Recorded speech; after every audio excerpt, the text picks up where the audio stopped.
Not Muslim leadership, ये Madani is not Muslim Muslim leadership. वैसी अरे भारत माता की जय बोल, जय फिलिस्तीन बोल रहा है, ये भारत की मुस्लिम लीडरशिप है कि फिलिस्तीन की लीडरशिप है, ये पाकिस्तान की लीडरशिप है, ये सोमालिया की लीडरशिप खुले मंच से दे रहे हैं क्योंकि इनकी नजर दीन पर नहीं है, भारत की जमीन पर है, मुस्लिम वोट बैंक पर है। ये अपना ज्यादा से ज्यादा वोट बैंक बढ़ाना चाहते हैं। तो मुसलमानों को भी ये समझना पड़ेगा, सनातनियों को भी ये समझना पड़ेगा कि कौन सच्चे दीन वाला है, कौन जमीन वाला है, कौन हमारे देश को तोड़ना चाहता है। इन मुफ्ती उलेमाओं मौलानाओं का काम था इस्लाम की सही छवि लोगों के सामने रखना, लोगों को इंसानियत, मानवता, सिराते मुस्तकीम के बारे में बताना और सही कार्य की ओर प्रेरित करना। लेकिन ये लोग खुद इस्लाम की गलत व्याख्या करते हैं, गलत छवि प्रस्तुत करते हैं। काफिर काफिर कहते हैं, काफिर का एक अर्थ ये भी होता है हु हाइड समथिंग, जो सत्य को छुपा ले वो काफिर होता है। तो असली काफिर ये लोग हुए। नमस्कार दोस्तों, मैं अंबर जैदी। बहुत स्वागत है आप सबका हमारे आज के खास कार्यक्रम में। और आज हमारे साथ खास मेहमान हैं मोहम्मद फैज खान साहब। बहुत जाने पहचाना चेहरा है और अक्सर हमारे शो पर भी आते हैं। बहुत स्वागत है आपका। नमस्कार, जय हिंद। नमस्कार जी। फैज साहब, कई सारी ऐसी खबरें पिछले इस हफ्ते में हमें देखने के लिए मिली। मदनी साहब ने भी कुछ इस तरह का बयान दिया कि जो मुसलमान बच्चे हैं उनको शिर्क से दूर रखने की पूरी उनके पेरेंट्स को ताकीद की है कि सूर्य नमस्कार और वंदे मातरम जैसा कोई भी कुछ कहलवाता है तो कानूनी कार्रवाई करें, ये हमारा अधिकार है। और अभी एक और मामला आया है दिल्ली के शकरपुर इलाके में। एक रिजवान नाम के ट्यूटर ने हिंदू बच्चों से कहा कि भगवान की पूजा छोड़कर अल्लाह की इबादत करो क्योंकि देवी देवताओं में इतनी कोई शक्ति नहीं होती है। और ये मामला पुलिस के पास पहुंचा। ऐसे ही अभी बीते दिनों फरहाद हाकिम ने, जो वेस्ट बंगाल में टीएमसी के नेता हैं, उन्होंने भी दीन की दावत दे डाली और कहा कि हिंदू जो होते हैं वो ऐसे होते हैं, वैसे होते हैं। आई एम श्योर आपने वो देखा होगा क्योंकि काफी इस पे चर्चा चल रही है। सवाल ये है कि भारत में रहकर हम खुले तौर से दीन की दावत देते हैं, देवी देवताओं का अपमान भी कर देते हैं और फिर हम कहते हैं कि हम कानूनी दायरे के अंदर ये सारी चीजें करते हैं। फिर कोई सवाल उठाता है गज़वे हिंद पे या फिर कुछ ऐसी आयतों पर या और कुछ कई सारे सवाल, क्योंकि आज इंटरनेट का दौर है, लोगों के सवाल बढ़ते जा रहे हैं। आखिर ये कब तक चलेगा? क्यों मुस्लिम समाज की तरफ से कोई एक ऐसा रास्ता नहीं निकाला जाता? जो लोग इस तरह की बातें करते हैं, लीडरशिप ये क्या किस तरफ जा रहा है? आप एक एज थॉटफुल लीडर होने के नाते किस तरह से देखते हैं इन सारी चीजों को भारत के अंदर? बिस्मिल्लाहिर्रहमानिर्रहीम, रब्बिश्रह ली सदरी व यस्सिर ली अमरी वहलुल उक़दतम मिन लिसानी यफ़क़हू क़ौली। बिरादरान हिंद, अस्सलाम वालेकुम रहमतुल्लाहि व बरकातहू। जय हिंद, भारत माता की जय, वंदे मातरम। अंबर जैदी जी, आपके चैनल पर आकर मुझे बड़ी खुशी महसूस हो रही है और आप प्रगतिशील विषयों पर ये जो चर्चा रखती हैं, ऐसे चर्चाएं होती रहनी चाहिए। अब जो आपने विषय, हाँ जी जी जी, देखिए अब जो आपने प्रश्न पूछा था मैं उसका जवाब दे रहा हूँ कि इस्लाम में एक बात है, जो पापी हैं, बद लोग हैं, बुरे लोग हैं, गलत काम करने वाले लोग हैं, उन्हें जहन्नम की आग में जलाया जाएगा, है ना। तो मैं उत्तर आपको देना चाहूंगा, इस्लाम में एक बात है कि जो बुरे लोग हैं, बद लोग हैं, गलत काम करने वाले लोग हैं, उन्हें जहन्नम की आग में जलाया जाएगा। लेकिन जहन्नम की आग को किससे जलाया जाएगा? यानी कि लकड़ी है, लकड़ी को हम घी से या घासलेट से या फिर माचिस से या दूसरे राल से ये सब सामग्री डालते हैं तो उससे लकड़ी को दहकाया जाता है। तो जहन्नम की आग में तो पापियों को जलाया जाएगा, लेकिन जहन्नम की आग को कैसे दहकाया जाएगा, कैसे भड़काया जाएगा? ये जो मौलाना, मौलवी, मुफ्ती, उलेमा जो है ना, ये इनको डाला जाएगा, इनसे जहन्नम की आग को दहकाया जाएगा। यानी कि इनके इतने ज्यादा पाप है, इतने ज्यादा गुनाह है, क्यों इनसे जहन्नम की आग को भड़काया जाएगा? क्यों ये लोग इतने गुनाहगार हैं? क्योंकि इन मुफ्ती, उलेमाओं, मौलानाओं का काम था इस्लाम की सही छवि लोगों के सामने रखना, लोगों को इंसानियत, मानवता, सिराते मुस्तकीम के बारे में बताना और सही कार्य की ओर प्रेरित करना। लेकिन ये लोग खुद इस्लाम की गलत व्याख्या करते हैं, गलत छवि प्रस्तुत करते हैं। काफिर काफिर कहते हैं, काफिर का एक अर्थ ये भी होता है हु हाइड समथिंग, जो सत्य को छुपा ले वो काफिर होता है। तो असली काफिर ये लोग हुए कि सत्य को ये लोग छुपा लेते हैं। कैसे? शिर्क करने से बचो, सूर्य नमस्कार शिर्क है। Is it true?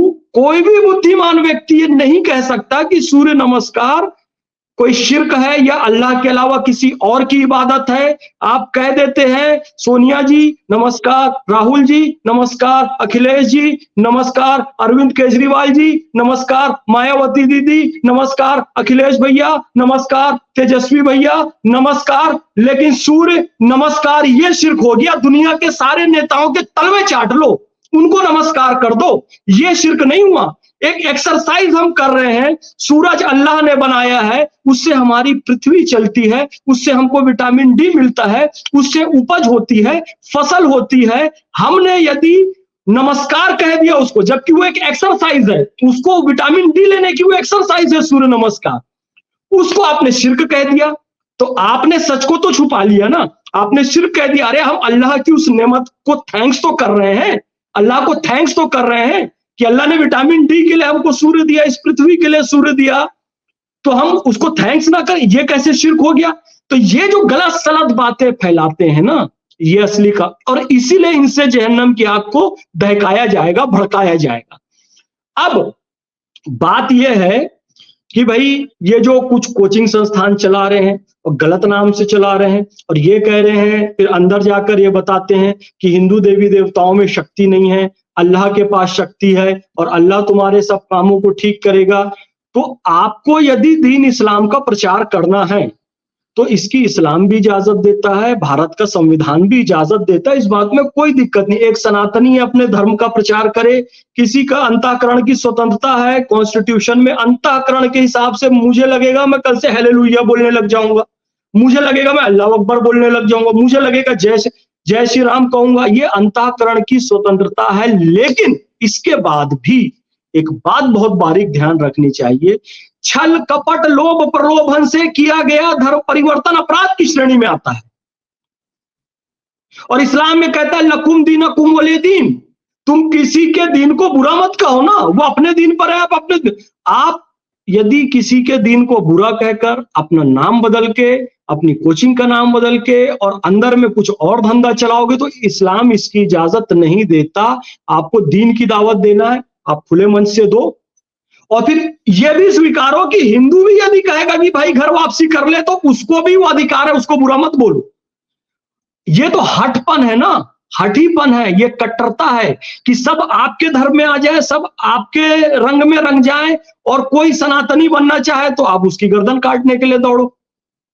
ये गलत बात है, इस्लाम इसकी इजाजत नहीं देता, ला इखराफिद दीन। और फिर एक बात कह रहा हूं अंबर जी आपके चैनल से, क्योंकि आपके चैनल को बहुत सारे लोग देखते हैं और बहुत लोग प्रभावित होते हैं। यदि पैगंबर हजरत मोहम्मद सल्लल्लाहु अलैहि वसल्लम के बारे में, कुरान शरीफ के बारे में, इस्लाम के बारे में, हदीसों के बारे में कोई अपशब्द कहता है ना, कोई गलत बात कहता है ना, तो उसका कारण यही मौलाना लोग हैं, क्योंकि ये लोग भगवान राम को गाली देंगे, कभी भगवान श्री कृष्ण के बारे में अपमानजनक शब्द कहेंगे, कभी किसी देवी देवता के बारे में अपमानजनक शब्द कहेंगे। अरे मैं किसी दूसरे के माँ बाप को गाली दूंगा तो फिर मुझे तो तैयार रहना पड़ेगा कि मेरे माँ बाप को भी गाली पड़ेगी। ये लोग इतना नहीं सोचते हैं कि यदि आपको इस्लाम की सही छवि बनाना है, लोग हमारे नबियों का, पैगंबरों का सम्मान करें, कुरान और हदीस का सम्मान करें, तो हमको भी चाहिए कि उनकी आस्था का सम्मान करें। आप उनको कहेंगे जी ये शक्तिहीन है, ये कुछ नहीं कर सकते, और वहदत, एक अल्लाह की इबादत कौन नहीं करता है? कोई दो अल्लाह की इबादत कर ही नहीं सकता ना, टेक्निकली ही नहीं कर सकता। सनातन में भी कहा गया एकम सद विप्रा बहुधा वदंती, कि सत एक है, एकम ब्रह्म द्वितीयो नास्ति, ने नए नास्ते नास्ते किंचन, ब्रह्म एक है, दूसरा कोई नहीं, नहीं और किंचित मात्र भी नहीं, ये तो उपनिषद कहते हैं ना। ब्रह्म सत जगत मिथ्या, जीवो ब्रह्म है वो नापरा, ब्रह्म सत है जगत मिथ्या, वो एक ही है, वो और कोई नहीं है। लेकिन उसके नाम अलग अलग है। क्यों? हम मुसलमान हैं, हम अल्लाह एक है हम मानते हैं, लेकिन उसको हम क्या कहते हैं? रहीम कहते हैं, करीम कहते हैं, रहमान कहते हैं कि नहीं कहते हैं? रज़ाक कहते हैं कि वो हमें रिस्क देने वाला है। तो क्या अल्लाह 99 हो गया? तौबा करता हूं, अल्लाह 99 नहीं है, अल्लाह के नाम 99 है, अलग अलग नाम अल्लाह के हैं। हमारे सनातनी भाई भी एक ही ईश्वर की पूजा करते हैं। कोई कृष्ण कह लेता है, कोई राम कह लेता है, कोई शिव कह लेता है, कोई गणेश कह लेता है, कोई पार्वती, कोई सीता, कोई दुर्गा, अंबे, भवानी, वो कहते रहते हैं। एकम सद विप्रा बहुधवन। कौन ईमान पे है, कौन नहीं है, इसका डिसीजन अल्लाह करेगा। मैदान महशर में अल्लाह करेगा। ये करने वाले आप और हम नहीं हैं। किसी की आस्था को गलत मत बोलो, अपने ईमान पे चलो, आप अपने हृदय को शुद्ध रखो, किसी और को गलत मत बोलो। ये मेरी गुजारिश है। आपकी गुजारिश तो है और हम सब भी मानते हैं और भारत का संविधान भी यही मानता है और इजाजत भी देता है। लेकिन ये मौलाना जो है और इनफैक्ट जितने भी मुसलमान लीडर हैं, फरहाद हकीम की मैं बात कर रही हूँ, उन्होंने दीन की दावत दे डाली मंच से और कहा हिंदुओं का जो जन्म है वो उनको मतलब गाली दी है। मैं उन शब्दों का इस्तेमाल नहीं करना चाहती। तो आपको क्या लगता है जो स्थिति बनती जा रही है, एक तरफ तो हम खुद को कहते हैं कि हमारे पर बहुत जुल्म हो रहे हैं, हम बेचारे हैं, मुसलमानों से उनका दीन छीना जा रहा है, इस्लाम खतरे में है, दूसरी तरफ दीन की दावतें चल रही हैं, वो भी खासतौर से वेस्ट बंगाल में जो स्थिति बनी हुई है, आपको नहीं लग रहा कि कश्मीर जैसी परिस्थिति हम वापस से बनते हुए देख रहे हैं वेस्ट बंगाल? देखिए, जब भी अनियंत्रित भीड़ के पास नेतृत्व जाएगा, अराजकता की स्थिति बनेगी। और उनकी स्पीच क्या है, उन्होंने जो सनातन धर्म के बारे में अपशब्द कहा है, वो मैं जरूर उसको देखूंगा, उसको जरूर सुनूंगा। और दीन की दावत आपने दी है अपना किरदार सुधारे बगैर। असल में दीन की दावत से इनको इस्लाम का कोई लेना देना नहीं है। मैं एक बात फिर कहता हूं कि जब अहमद शाह अब्दाली मिलता है इब्राहिम गारदी से, तो कहां मिलता है? युद्ध के मैदान में। और युद्ध के मैदान पर मिलकर अहमद शाह अब्दाली दावत देता है कि भाई इब्राहिम गारदी, तू भी मुसलमान, मैं भी मुसलमान, तू मराठों का साथ मत दे, सदाशिवराव भाऊ का साथ मत दे, आ हमारी सेना में मिल जा। क्योंकि इब्राहिम खान गारदी बेस होते हैं, मराठा सेना के तोपची होते हैं। तो इब्राहिम खान गारदी एक बहुत अच्छी बात कहते हैं कि भाई तूने मुसलमान होने का तो मुझे दावत दे दी या मुझे वास्ता दे दिया, लेकिन तू सचमुच इस्लाम के हक में आता तो तू मस्जिद में मिलता, नमाज में मिलता, अफ्तारी की थाल में मिलता। हम दरूद शरीफ पढ़ते, हम सलातो सलाम पढ़ते, हम कलाम पाक पढ़ते, हम दुआ करते, हम रोजा खोलते और नमाज पढ़ते, तब तू दीन की बात कहता तो मैं मानता कि तू मुसलमान है। लेकिन तू जंग के मैदान पर यदि मुझे इस्लाम की बातें कर रहा है और दावत दे रहा है, इसका मतलब तू दीन के लिए नहीं, तू हमारी जमीन के लिए आया है। और जमीन तो मैं तुझे अपने देश की देने नहीं दूंगा जब तक इब्राहिम खान गारदी जिंदा है। मेरा तोप का एक एक गोला तुम्हारी छाती पर पड़ेगा। ये लोग वही हैं। ये दीन की दावत खुले मंच से दे रहे हैं क्योंकि इनकी नजर दीन पर नहीं है, भारत की जमीन पर है, मुस्लिम वोट बैंक पर है। ये अपना ज्यादा से ज्यादा वोट बैंक बढ़ाना चाहते हैं। तो मुसलमानों को भी ये समझना पड़ेगा, सनातनियों को भी ये समझना पड़ेगा कि कौन सच्चे दीन वाला है, कौन जमीन वाला है, कौन हमारे देश को तोड़ना चाहता है, कौन वोट बैंक की राजनीति करना चाहता है, कौन अपना वोट बैंक बढ़ाना चाहता है।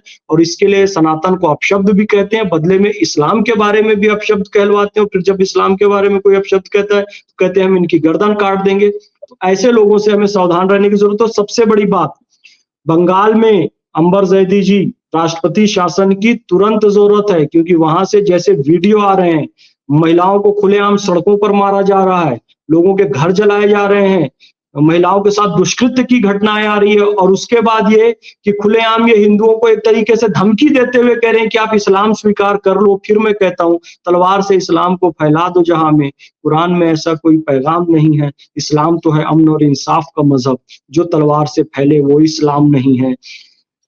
तो ला इखराफुद्दीन, दीन के मामले में जोर जबरदस्ती नहीं। बंगाल में राष्ट्रपति शासन श्री नरेंद्र मोदी जी को तुरंत लगाया जाना चाहिए, वहां फिर से चुनाव भी होने चाहिए। और ये जो अव्यवस्थाएं फैल रही हैं, मुसलमानों के साथ कोई जुल्म नहीं हो रहा है, आप ये बात मान के चलिए।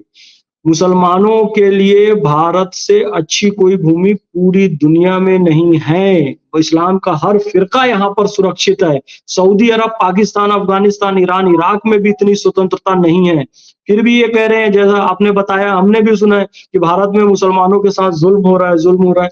ऐसी कोई बात नहीं है भाई। आपने दूसरे देशों में मुसलमानों की स्थिति देखी नहीं है। इस्लामी देशों में ही मुसलमान भूखे मर रहे हैं, आपस में लड़ रहा है, मर रहा है। भारत में अल्लाह ने जन्म दिया, शुक्राने की 2 रकात नमाज पढ़ो। अपने सनातनी भाई जिनके कारण आज मुसलमान का हर फिर इस्लाम का हर फिरका सुरक्षित है, उनके इष्टों को, उनके आराध्यों को आप गलत मत बोलो। आपको दीन का प्रचार करना है, कुरान शरीफ की अच्छी-अच्छी बातें बताओ, नेक काम करो, पानी पिलाओ, कंबल बाँटो, लोगों की सेवा करो। जिसको आपसे प्रभावित होके आना होगा वो खुद आएगा। किसी को धमकी, चमकी, ये माइक पे खड़े होकर ये सब कहना, ये गलत बात है। इससे हमारा जो जनसंख्या का जो डेमोग्राफी जो है वो भी चेंज होते है। डेमोग्राफी चेंज होने के कारण पाकिस्तान और बांग्लादेश बना। हम नहीं चाहते हैं कि दूसरा कोई खालिस्तान बने, कोई पाकिस्तान बने, इस देश की डेमोग्राफी चेंज हो। इसका ध्यान केंद्र सरकार को भी रखना चाहिए, ऐसे तत्वों पर कार्रवाई करनी चाहिए। जी अंबर ज़ैदी। एब्सोल्युटली, और ये बहुत ही अहम ये मसला है, क्योंकि हमने देखा है कि पिछले दिनों इलाहाबाद हाई कोर्ट ने भी इसकी तरफ कुछ इशारे किए हैं, और इनफैक्ट हमने देखा है कि झारखंड हाई कोर्ट की तरफ से भी इस तरह के कुछ लगातार फैसले आ रहे हैं। लेकिन सवाल ये है फैज साहब कि जो परिस्थिति बन रही है और जिस तरह की मुस्लिम लीडरशिप जिस तरह से इस्लाम को रिप्रेजेंट कर रही है, और जो लोगों के बीच आज डिजिटाइजेशन का दौर है, लोग हर चीज को लेकर सवाल कर रहे हैं, दूसरी तरफ जो हमारे लीडर्स का किरदार है, ऐसे में किस तरह से और किसकी जिम्मेदारी है कि जो इस्लामिक ऑर्गेनाइजेशन है वो इस तरह की चीजों के खिलाफ क्यों कदम नहीं उठाते? भारत में जितने भी ऑर्गेनाइजेशन है वो तो उल्टा ही लगे हुए हैं। इनफैक्ट मदनी साहब अभी पिछले दिनों उनकी जो मीटिंग हुई उसमें उन्होंने पता नहीं क्या क्या बातें कह डाली, बच्चों को कह डाला शिर्क नहीं करने देंगे, यूसीसी की मुखालिफत करेंगे, ये हर अच्छे काम की मुखालिफत ये करेंगे। कहीं पे भी देश जोड़ने की बात, समाज को आगे बढ़ाने की बात ये लोग नहीं करते, देश के खिलाफ बात करते हैं, हिंद में रहते हैं, बात पता नहीं कहाँ की करते हैं। क्या और किस तरफ लेके जा रहे हैं देश को? There is no Muslim leadership in India। अंबर ज़ैदी जी, हिंदी अनुवाद सुन लीजिए, भारत में मुस्लिम लीडरशिप है ही नहीं। हिंदुओं की लीडरशिप मिल जाएगी, सिखों की मिल जाएगी, ईसाइयों की मिल जाएगी, पारसियों की मिल जाएगी, हिंदुओं में भी दलितों की मिल जाएगी, ब्राह्मणों की मिल जाएगी, ठाकुरों की मिल जाएगी, हर प्रदेश का एक नेता मिल जाएगा। लेकिन मुस्लिम लीडर आपको माइक्रोस्कोप से खोजने से भी नहीं मिलेगा, क्योंकि मुस्लिमों के पास स्वयंभू जो लीडर है ये कौन है फिर? ये कौन लीडर कौन है? ये कौन है? बस आपने उत्तर खुद ही दे दिया, ये स्वयंभू लीडर है, खुद घोषित किए हुए अपने आप को। भाई यदि मुस्लिम लीडरशिप होती तो सारा मुस्लिम समाज आपके पीछे चलता ना। आपको तो मालूम है, क्योंकि जनता को मालूम है कि जिसकी सरकार आएगी उसके पास जाकर बस कुछ पद पाने के लिए कभी इसके सामने लौट जाएंगे, कभी उसके सामने लौट जाएंगे मुस्लिम। और उसका परिणाम यह हुआ कि अभी आपका एक भी मिनिस्टर नहीं है, आपका एक भी रिप्रेजेंटेशन नहीं है। यही यदि मुस्लिम लीडरशिप आपने डेवलप की होती तो आपके भी मिनिस्टर होते। मुस्लिमों में यदि राजनीतिक चेतना जागृत की होती तो आपके भी लीडर होते। सामाजिक चेतना जागृत की होती तो आपके भी लीडर होते। न्याय के प्रति यदि मुस्लिमों में शिक्षा के प्रति जागरूकता लाई जाती। लीडरशिप कहते हैं बाबा साहब अम्बेडकर को, जो जय भीम का नारा लगाते हैं, जय भीम जय भीम। यार भीम से सीख तो लो कि व्हाट इज द लीडरशिप।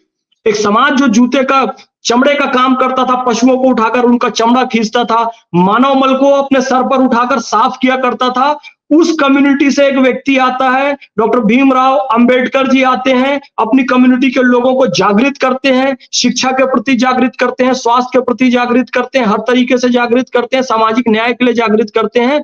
आज जो सर पर मैला ढोने वाली कम्युनिटी थी, पशुओं का चमड़ा निकालने वाली कम्युनिटी थी, आज वो कलेक्टर हैं, कमिश्नर हैं, आईएएस है, आईपीएस है, भारत के राष्ट्रपति बने, CJI chief justice of India भी बने, क्योंकि उनके पास एक लीडरशिप थी। मुसलमानों के पास ऐसी लीडरशिप क्यों नहीं है? ये कोई लीडरशिप नहीं है, ये ओवैसी कोई लीडरशिप नहीं है। Owaisi is not Muslim leadership. Hello, not Muslim leadership. ये Madani is not Muslim leadership. Owaisi, अरे भारत माता की जय बोल, जय फिलिस्तीन बोल रहा है। ये भारत की मुस्लिम लीडरशिप है कि फिलिस्तीन की लीडरशिप है? ये पाकिस्तान की लीडरशिप है, ये सोमालिया की लीडरशिप है। ये मुस्लिम की लीडरशिप तो नहीं, भारत के मुस्लिम की लीडरशिप तो नहीं है। भारत के मुस्लिम की लीडरशिप तो भारत माता की जय बोलती, हिंदुस्तान जिंदाबाद कहती, जय हिंद कहती, वंदे मातरम कहती। नहीं, ये फिलिस्तीन की जय कह रहे हैं। और ये मदनी और ये तमाम जो ये लोग जो थे, ये जो पार्टी से लाभ इनको मिलता ये अंदर जाकर समझौता कर लेते हैं, बड़ी राशि ले लेते हैं और मुस्लिम लीडरशिप को खत्म कर देते हैं और मुसलमानों के बीच ये उलझुल बात फैलाते हैं कि सूर्य नमस्कार करना गलत, ये करना गलत, वो मतलब छोटे छोटे मुद्दे में उलझाए रखते हैं। डॉक्टर भीमराव अंबेडकर से प्रेरणा लेकर ऐसे मुस्लिम लीडरशिप पैदा करने की जरूरत है।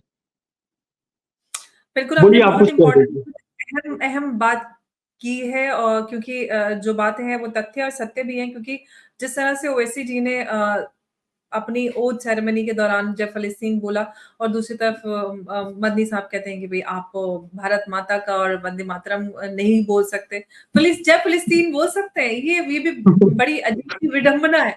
भारत माँ से इतनी बहरे है, फ़लस्तीन से इतना प्यार है, जिस देश ने आपको नाम, मान, सम्मान, अधिकार सब कुछ दिया, पहचान दी, उसका आप जयकारा नहीं लगाएँगे, फ़लस्तीन का जयकारा लगाएँगे। आखिर ये कौन-सा रिश्ता है? ये ये क्या आप मतलब ये कॉमेडी इनकी देखिए, मतलब ये कॉमेडी सर्कस में जाने वाले लोग हैं। मैं फिर कहता हूं कि भाई ये नमस्कार सोनिया राहुल सबको नमस्कार कर सकते हैं, उसी तरीके से ये सोनिया गांधी की जय बोल सकते हैं, राहुल गांधी की जय बोल सकते हैं, अखिलेश यादव की जय बोल सकते हैं, तेजस्वी यादव की जय बोल सकते हैं, अरविंद केजरीवाल की जय कह सकते हैं, असदुद्दीन ओवैसी की जय कह सकते हैं, अकबरुद्दीन ओवैसी की जय कर सकते हैं, मदनी की जय कह सकते हैं, लेकिन ये भारत माता की जय नहीं कह सकते, यहां तक कि फिलिस्तीन की भी जय कह सकते हैं।